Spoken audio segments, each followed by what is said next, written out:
One of the best ways to save money in the garden is to grow from seed. Growing from seed is rewarding, and compared to the cost of purchasing starts, it's inexpensive. Not only does growing from seed reward you and save you money, but it also allows you to garden earlier in the year. Growing plants from seed has the undeserved reputation of being something that is difficult to do or for experts only. This could not be further from the truth. Growing from seed has a lot more margin for error than you'd imagine, particularly for many types of common garden plants. In this video, we're going to go over the optimal timing to start growing your plants from seed. We're going to cover the essential supplies that are needed. And by the time you're done, it's going to be a step-by-step guide that will take you through the entire process, from seed to transplant. Now, one of the biggest advantages of growing from seed is it gives you access to a diverse variety of plants that you often just don't find in nurseries. After all, nurseries have very limited space, but seeds take up so little space, you can find seeds for exotic plants, rare plants, plants you've never tried before. Growing from seed can be broken down into 4 broad steps. Number 1, prepare your seed starting mix. Number 2, plant your seeds. Number 3, nurture and grow your seedlings. And finally, number 4, uppot and transplant. To accomplish these 4 steps, there are a couple things that you will absolutely need. Number 1, containers, pots, and trays for your seedlings. Number 2, a good seed starting mix. Number 3, light.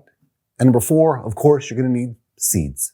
Though we will be using a wide variety of products today, if you're on a tighter budget, many of them could be substituted for things that you might already have laying around the house, and we'll dive into a couple of those later on in the video as well. One place it's best to not take any shortcuts is in regards to the soil. While you very well may have plenty of soil outside, it can often come with plant pathogens that exist in the outside soil, which these seedlings don't have an adequate defense for. Therefore, I do like to use a sterile seed starting mix. The first step is to prepare your seed starting soil mix and get the medium into your growing containers. Today, we're going to use a mix based on some of these ingredients. While it's generally not recommended to use a native soil or a compost type soil for your seed starting, you can if you sieve it down to get rid of all the larger particles.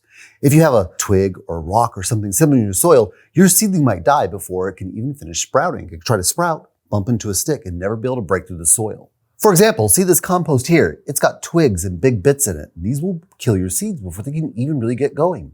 Now, the reason you don't need a soil like that to germinate your plants is the seeds don't really need the nutrients that are in your native soil, your compost. They've got all the nutrition they need inside the seed.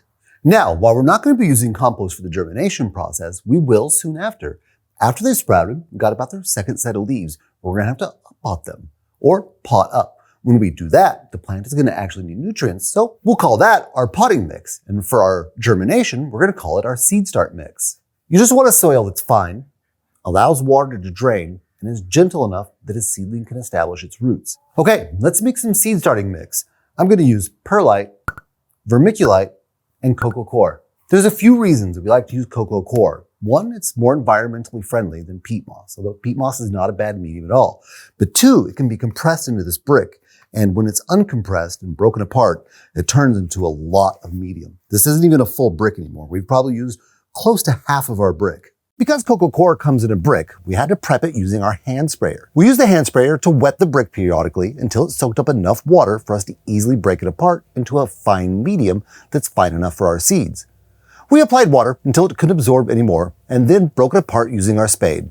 If you're just a small residential or hobby gardener, we have a small box on our website that's perfect for mixing your seed starting mix and your potting mix. Now, one thing that's really convenient about the potting mat is that you can disconnect the corners, then snap it together with the opposite corner. Doing this makes the potting mat easily transportable if you want to take it inside or use it in another part of the garden. But if you have a larger application, such as a small farm, a cut flower farm, or even a small market garden, a bigger box like this for mixing your soils can come in handy. Now, this one's a very inexpensive box that is simply made out of fiberglass. This can be used for mixing your seeds, starting mix, your potting soil, and to do your soil blocks. Any container like this will do. It can be made out of wood, particle board, or fiberglass like this one.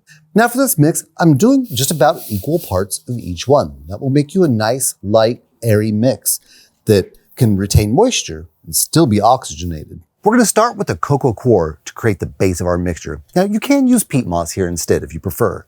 Next is the vermiculite. That helps our mixture stay oxygenated because it's light and airy, helps it retain moisture, and helps with water drainage. Same with our perlite. It's very similar to vermiculite in that it helps retain moisture, helps keep your soil light and airy, and helps with drainage. Now, we're going to mix it by hand. If you don't want to make yours by hand, you can find seed starting mixes available in stores. Once you've got your seed soil mix ready to go, moisten it up a little bit. This allows the cocoa coir or the peat moss or whatever medium you're using to absorb a little bit of water. It's going to make it much easier to get it into containers and get it to the density that you want, which isn't too dense, but dense enough that a seedling can find purchase for its roots. We're going to spray our seed starting mix with this spray bottle here. This is a pressure spray bottle, and I like this one because it allows me to use it for multiple applications, including watering our seeds here in a little bit. When you're moistening your seed starting mix, you can use the squeeze test to check the moisture. If you squeeze it and a bunch of water runs out and it looks muddy, you've probably got too much water. If you squeeze it and just a little bit of water comes out, you've probably got it just about right. Once your medium's prepared, use it to fill your containers. We're going to be using these biodegradable seed trays. Though we're going to be using the biodegradable ones, we also have some plastic ones that come with the Humidity Dome. Now, humidity is a great way to keep your soil moist while you're growing seeds without having to constantly be spraying it and risking waterlogging your growing medium. Depending on how much space is available, it's not uncommon to get a 3-piece kit like this one. It comes with the Humidity Dome that goes over your seeds, the seed tray itself, and you'll notice the seed tray has holes at the bottom so that water can drain out. And it comes with a bottom tray. This is so you can bottom water. Now notice this one does not have any holes at the bottom. This is important. When you're growing your seeds inside, you want to make sure this one does not have holes. You don't want to get water all over the inside of the house. Now, if you don't have quite as much space available, a 3-piece kit like this one may come in handy. It's got the Humidity Dome, 12 trays, and you'll see these have holes in the bottom as well, and then your bottom watering tray, which does not have holes. Now, an important tip here is after your seeds have sprouted, the Humidity Dome should be removed. Now, the reason why is once they sprout, they're more susceptible to fungus growth. This also means that the soil is going to dry out a little bit quicker once it's removed, so you'll have to make sure to monitor your soil moisture. Now, some humidity domes come with an air vent. In these cases, you can leave it on a little bit longer after sprouting, at least before you transport it into native soil, as long as you have the ventilation to allow for airflow. If you don't have special seed starting trays at home, you can use a lot of things you might just have around the house. Containers that you get from nurseries. Some people use egg cartons. They're not my favorite because they're pretty shallow, but they will work in a pinch. Or, and this is a pretty good one, toilet paper rolls cut in half and filled with seed starting mix. We've successfully used old Solo cups, paper cups. You can use plastic containers from your kitchen. Just do make sure you poke holes in the bottom so it can drain. That's one of the most important parts, is it needs to have the ability to drain. We're starting with these trays that have smaller cells. Now, that does mean we're going to have to up pot earlier and more frequently, but that's something that is actually advantageous to seedlings. It's also much easier to water these smaller cells and to fit them under a grow light and on top of a heat mat. We'll cover those in a little bit. We're going to fill our seed trays just using our simple hand trowel here. And what I'm going to do is I'm just going to sprinkle soil over all the trays to get them about 3/4 of the way full, maybe even full, and then we're going to compact it down a little bit. Now, when you do this part, don't make it too dense. You want to compact it so there's about 25% left. And you're going to fill that 25% up with a little bit more soil, and you're not going to compact it. This is where your seedling is going to sprout. With the seed trays full of our growing medium, it's time to plant some seeds. The first step in planting is to always look at the instructions on the back of your seed packet. If you're not using a seed packet, a quick internet search can provide the same information for you. On the back of the seed packet, the instructions will indicate how deep to plant your seeds, what temperature they need to germinate, planting density, basically everything you need to know to successfully plant and germinate your seed. One important consideration to growing seeds indoors is, when do you start your seeds? That's a very good question. Now, the answer will usually be on the back of the seed packet. Failing that, you can check USDA's website. Our sweet bell peppers should be started inside 8 to 10 weeks before transplanting outside. Now, on the packet, this one says you'll be transplanting them outside 2 to 4 weeks after your average last frost date. That's an important date to remember. You're going to find that in all the seed growing information that's out there. The last frost date is the average time that there's the last frost in your area. Now, the biggest mistake we see people make is starting too early. If you start 12 to 15 weeks earlier, you're going to have a large, unwieldy plant growing inside that can't yet go into the ground because there could still be a frost coming. Finding your last frost date is easy. There's a lot of information on it in multiple places. You can find out from local nurseries, Farmer's Almanac, or USDA.gov's website. We're planting some California sweet pepper, and we're planting one in each tray. We're going to use this little dibber tool to push down about 1/4 of an inch. If you have some seeds that didn't come with instructions, for example, if you got it from a neighbor or a friend or from one of your own plants, a good tip or good general rule to follow is to bury the seed as deep as it is. So if you have a seed that is 1/4 inch thick, bury it about 1/4 inch beneath the top of the soil. Now, if you don't have a special tool for making the hole in your soil for your seeds, you can use something as common as a pencil. Simply push the pencil in to the desired depth, and then you can plant your seed. To help dispense the seeds, I'm going to use this seed dispenser. Now, you can just use your fingers to put them in the hole, but I'm going to use this one here that has settings on it for different sizes of seeds. When sowing your seeds, try to get 1 seed per cell, at least for most plant types. Now, if you do get an extra seed per cell, it's not the end of the world and increases the odds of germination, but depending on where you get your seeds, chances of germination should be high already, so it's best to have 1 per cell. If you get multiple growing in a single cell, a good tip is to thin them out a little bit, remove the ones that are struggling or stunted and not going to grow properly. And so long as you're following the steps we outlined today, you should have an incredibly high germination rate. Even if you make a few mistakes, like we did with this tray, where we wanted to demonstrate some common mistakes, you'll see we still have a high germination rate per cell. Okay, now that I've got the seeds in the hole, I'm going to use that same tool to gently cover them back up with soil. A big tip here, one that I cannot stress enough. When planting your seeds, no matter what you're putting them in, mark down what the plant is and when they were planted. If there is only one thing you get from this video, I hope it is this tip. To label our California peppers, we're just going to use these little labels that we can then stick into the trays next to the plants. You can do this with a Sharpie, a pen, pretty much anything that can get ink onto one of these labels. We're going to use this special garden marker. This marker is a little bit more waterproof, so as the seed containers get wet, and they will because you'll be applying water, it won't cause the ink to run. That way you'll always remember what plant you planted and the date that you put it in. The date is very important, particularly as they mature and it gets closer to time to put them in the ground. Another tip, if you don't have a special garden marker, is to wrap clear tape around it. This should help keep water from making your ink smear. I learned the hard way that it is a good idea to put your labels in before you put your seeds. That way you can match your seed to the label.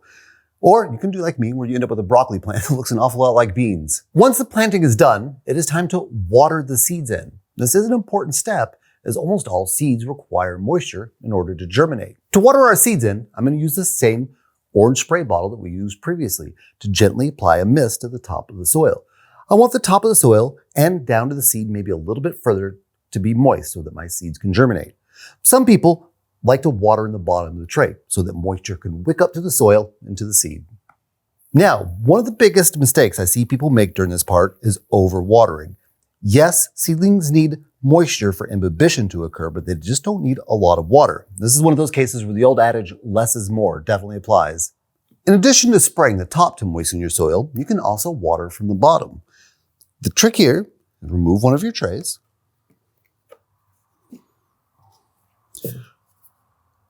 Fill the bottom of your tray with water.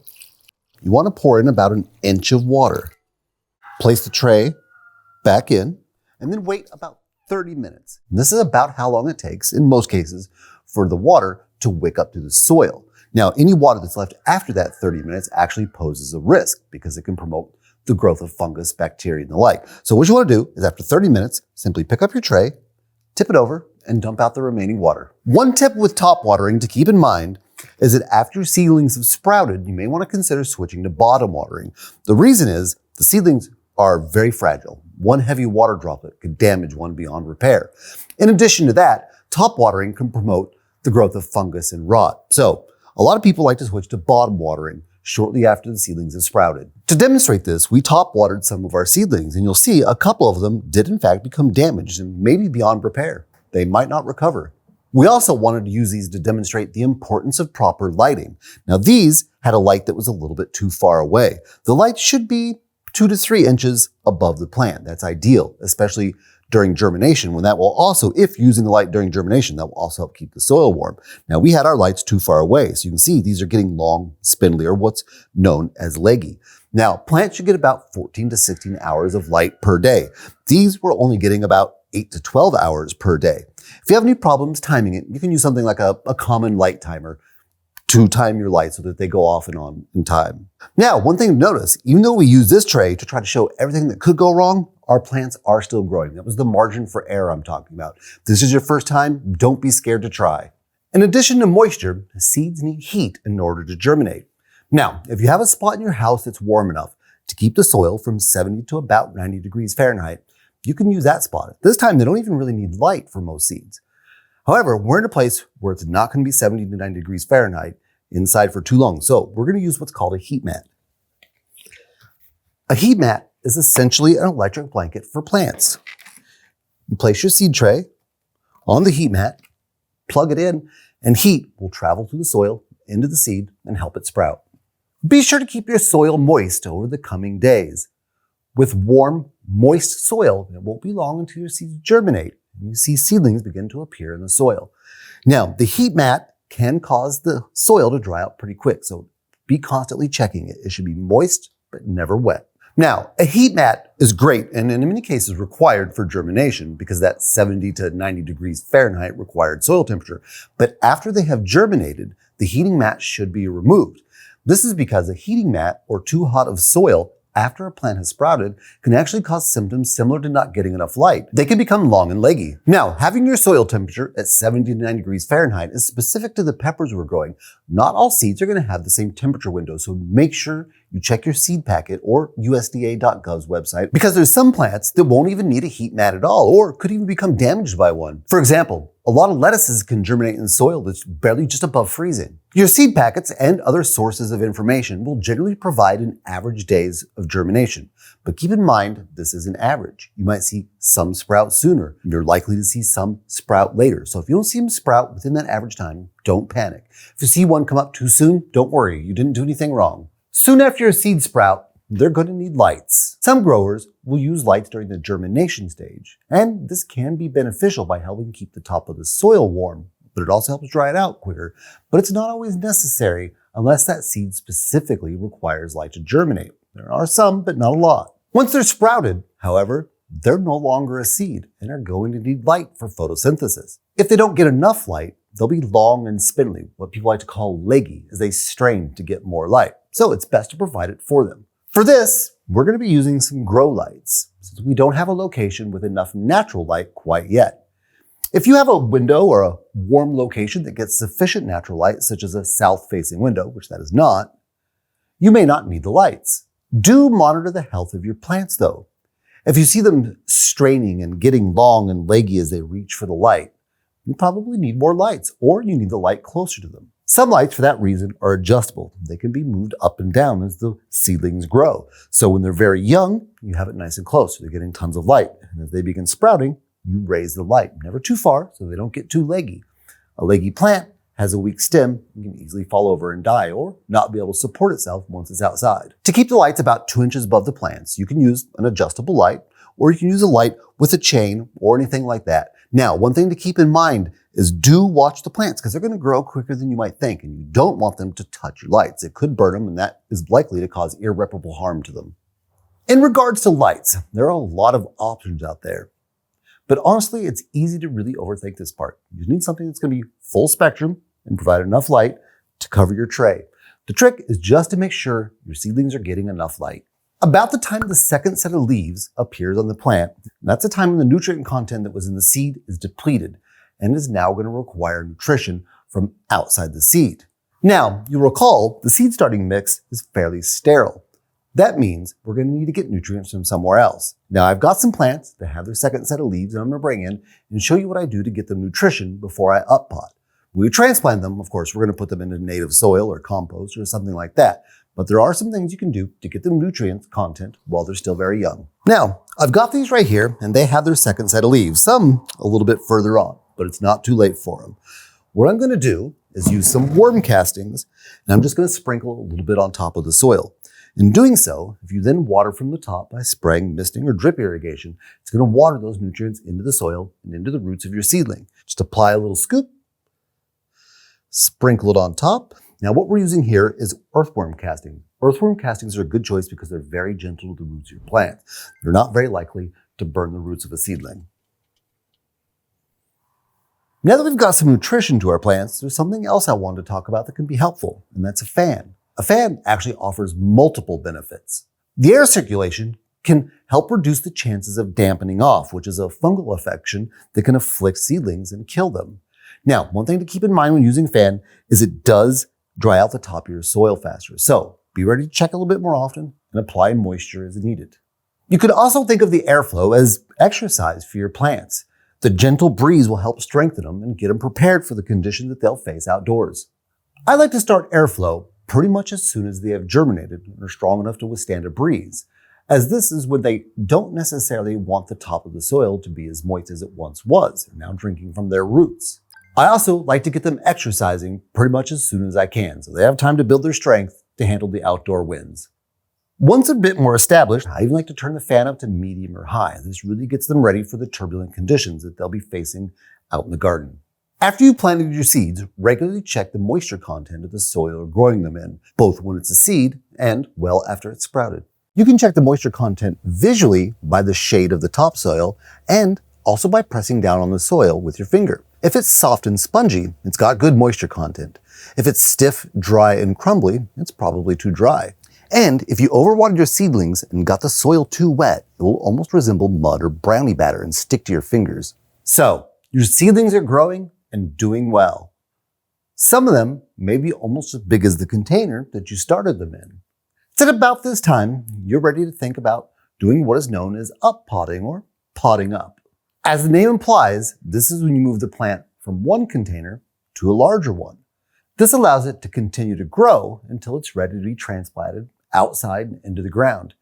I typically like to pot up at least once, even when technically I could place the plant outside. This gives the plant the best chance of not only growing, but thriving. The reason you do it is because your plants can become root bound. Sometimes when you're up potting, you'll pull out the plant and you'll see the roots all wrapped around it. Well, when they're root bound like this, they cannot continue to grow. So that is why we up pot and eventually why we move them outside where they have lots of space. Now that our seedlings are big enough to up pot, we're going to make our potting mix. Now recall, this is the time when the seedling is going to need nutrition. For that reason, we're going to be using compost, vermiculite and perlite for drainage and aeration, and we're going to use earthworm castings. Earthworm castings are very gentle and they're full of nutrition, so they're great to use for seedlings. Though I don't have any specific ratios, the bulk of it is going to be made up of compost. This is where most of the nutrition is located. Now, just like the seed starting mix, we do want to make sure we have enough vermiculite and perlite to provide adequate aeration. Oxygen is very important to plant roots, and they can drown if they're covered in water, or fungus can grow and kill them. And then I'm going to add a healthy scoop of the earthworm castings. You really can't go wrong with this stuff as long as you don't put it in too densely. Now I'm just going to use my scoop in my hands to mix it together. Now you'll notice how the vermiculite and perlite make this a nice, light, and airy mixture. Just like we did with our seed starting mix, we're going to apply some moisture to our potting mix. In addition to some water, I'm also going to include some humus soil conditioner. All this really does is conditions the soil, and this one is completely water soluble. Simply mix it in with my water, and it will dissolve, and then when I mist my soil, it will get applied. Now you can use this with your seed starting mix as well, though I recommend diluting it maybe a little bit more than recommended. All it is a soil conditioner. It's pretty gentle on plant roots. In addition to being used to moisten the soil, you can also use the humus during your regular waterings when you're spraying the top of the soil.